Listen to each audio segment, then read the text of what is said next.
हाय hello everyone. So Angel One का stock क्यों गिर रहा है? Q4 का बिजनेस अपडेट इस कंपनी ने रिलीज किया एंड उसके बाद अगर आप देखोगे तो कंसिस्टेंटली स्टॉक इसका दो तीन ट्रेडिंग सेशन में लगातार गिरा है 5-6% से। सो एंजल वन यूजुअली हर मंथ अपना बिजनेस अपडेट रिलीज करता है जिसमें ये कंपनी शो करती है कि प्रीवियस मंथ के कंपैरिजन में करंट मंथ में इनकी कैसी परफॉर्मेंस रही है। बट क्योंकि ये क्वार्टर एंड था और फाइनेंशियल ईयर भी एंड हुआ है अभी, तो इन्होंने थोड़ा सा डिटेल इन्फॉर्मेशन शो किया है कि लास्ट क्वार्टर के कंपैरिजन में इनके कैसे नंबर्स रहे हैं एंड लास्ट ईयर के लास्ट फाइनेंशियल ईयर के कंपैरिजन में इस फाइनेंशियल ईयर में मतलब जो अभी एंड हुआ है FY24 उसमें इनकी कैसी परफॉर्मेंस रही है। सो मंथ ऑन मंथ बेसिस पे जब आप इन नंबर्स को कंपेयर करते हो, मार्च के मंथ को फरवरी के मंथ से कंपेयर करते हो, तो बहुत सारे पैरामीटर्स पे इनकी नेगेटिव ग्रोथ है। फॉर एग्जाम्पल अगर हम फ्रेश क्लाइंट एक्विजिशन देखें तो उसमें 16-17% की नेगेटिव ग्रोथ है। मतलब एक मंथ में आपने कितने नए क्लाइंट एक्वायर किए, तो वो इनका मार्च में ऑलमोस्ट 15-16% कम है कंपेयर टू फरवरी का मंथ। सिमिलरली जब आप इनका फ्रेश SIP रजिस्टर्ड वाला नंबर देखते हो, मतलब एक मंथ में कितने नए कस्टमर्स ने SIP रजिस्टर करी इनके प्लेटफॉर्म पे, सो वो नंबर भी अराउंड 11-12% से कम है।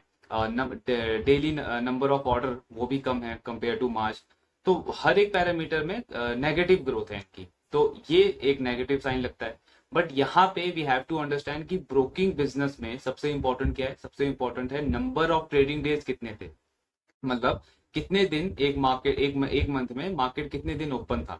बिकॉज मार्केट ही अगर खुला नहीं है तो क्लाइंट एक्टिविटी कहाँ से करेगा, प्रोडक्टिविटी कहाँ से आएगी, वॉल्यूम आपके कहाँ से आएंगे।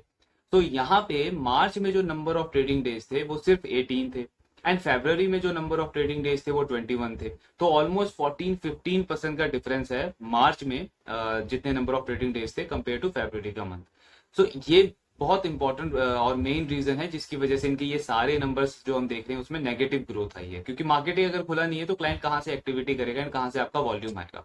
सो ये मेन रीजन है। अदरवाइज अगर आप इनका क्वार्टर ऑन क्वार्टर बेसिस पे नंबर देखोगे, लाइक थर्ड क्वार्टर के कंपैरिजन में फोर्थ क्वार्टर का नंबर, तो वो बहुत ही जबरदस्त नंबर है। हर एक पैरामीटर पे काफी अच्छी ग्रोथ है।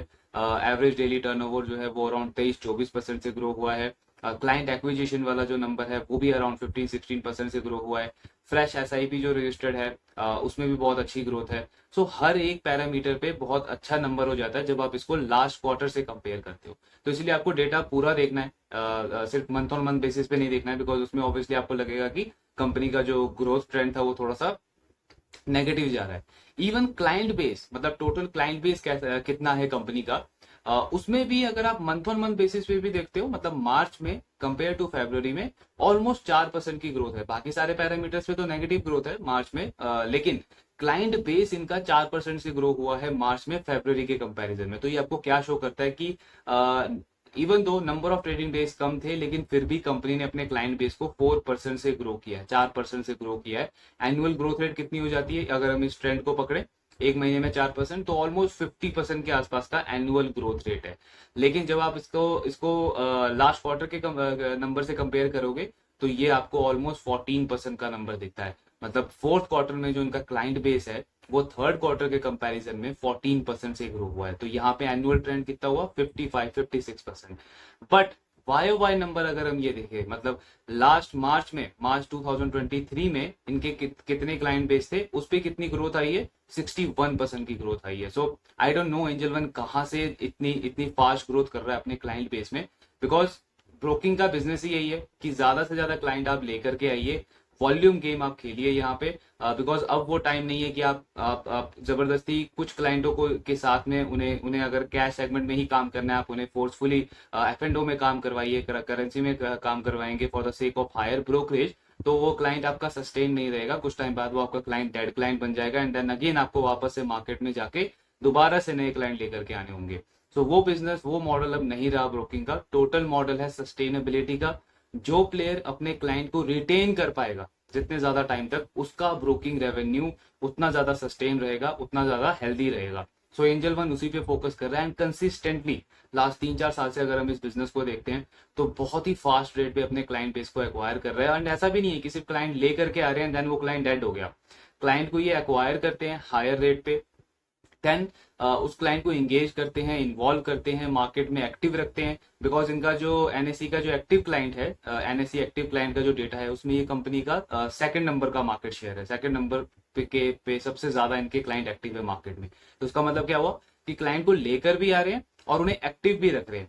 मतलब चाहे कोई क्लाइंट अगर कैश सेगमेंट में ही डील करना चाहता है, उसे सिर्फ बाय एंड होल्ड वाला गेम करना है, फिर भी एंजल वन उस कस्टमर्स को भी लेकर के आ रहा है, बिकॉज दे नो कि अगर ये क्लाइंट हमारे साथ 3 4 5 साल तक एक्टिव रहा तो हमारे पास जो प्रोडक्ट प्लेटफॉर्म है, जो हमारे पास सर्विस प्लेटफॉर्म है, उससे हम इस क्लाइंट को के साथ भी जो हमारा रेवेन्यू है वो प्रॉफिटेबल हो जाएगा। सो उस मॉडल के ऊपर काम कर रही है ये कंपनी। एंड अगर हम इनका मार्केट शेयर देखें तो कंपनी ने बार बार कहा है कि हमारा फोकस है अपने मार्केट शेयर को इंक्रीज करने के ऊपर। लास्ट क्वार्टर में इन्होंने जो कैश सेगमेंट है उसमें अपने ब्रोकरेज कम की थी, टैरिफ चार्जेस कम किए थे टू एक्वायर मोर क्लाइंट। सो इसकी वजह से इनके मार्जिन भी कम हुए थे, पैड ग्रोथ का नंबर भी कम हुआ था। एंड उसका बेनिफिट क्या हुआ है कि इनका कैश सेगमेंट में भी मार्केट शेयर बढ़ गया है। मैनेजमेंट ने क्या कहा था कि हमारा कैश सेगमेंट में जो मार्केट शेयर है वो पिछले कुछ टाइम से स्टक हो गया था, सो वहां पे भी हमें मार्केट शेयर गेन करना था। सो ये आपको एक भूख दिखाता है ग्रोथ की कि इस मैनेजमेंट के अंदर, इस बिजनेस के अंदर कितनी स्ट्रांग भूख है कि हर एक सेगमेंट में इन्हें ग्रो करना है। कमोडिटी में इनका मार्केट शेयर ऑलमोस्ट 60% है। जो नए क्लाइंट एक्विजिशन है उसमें पूरी इंडस्ट्री में इनका मार्केट शेयर 25% है। मतलब अगर 100 डीमैट अकाउंट खुलते हैं तो उसमें से 25 से 26 अकाउंट जो है वो एंजल वन के पास जाते हैं। देन इवन जो कैश सेगमेंट है उसमें इनका कुछ टाइम पहले मार्केट शेयर सिर्फ 15% था, अब वो इंक्रीज होकर 16% हो गया है। मतलब क्या कि जो टैरिफ चार्जेस कम किए उसका इन्हें डायरेक्ट बेनिफिट भी हुआ। तो नंबर्स में डिलीवर कर रही है कंपनी। एंड ऑब्वियसली इन सारे पैरामीटर पे अगर आप देखते हो तो आपको ये क्लियरली शो होता है कि ये जो छोटा सा बिजनेस अपडेट भी जो इन्होंने फोर्थ क्वार्टर का रिलीज किया है, फोर्थ क्वार्टर में वो भी बहुत स्ट्रांग है।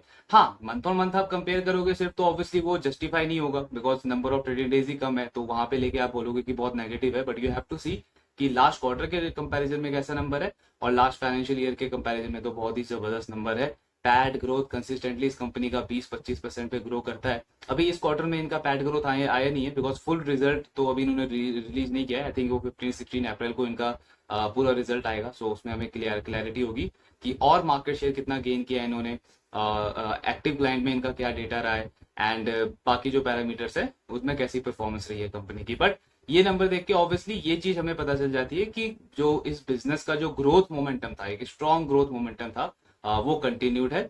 सो लेट्स सी कि रिजल्ट किस तरीके से आते हैं इस कंपनी के। बाकी जो भी डाउट्स है आपके, do let me know in the comment box. Thank you very much.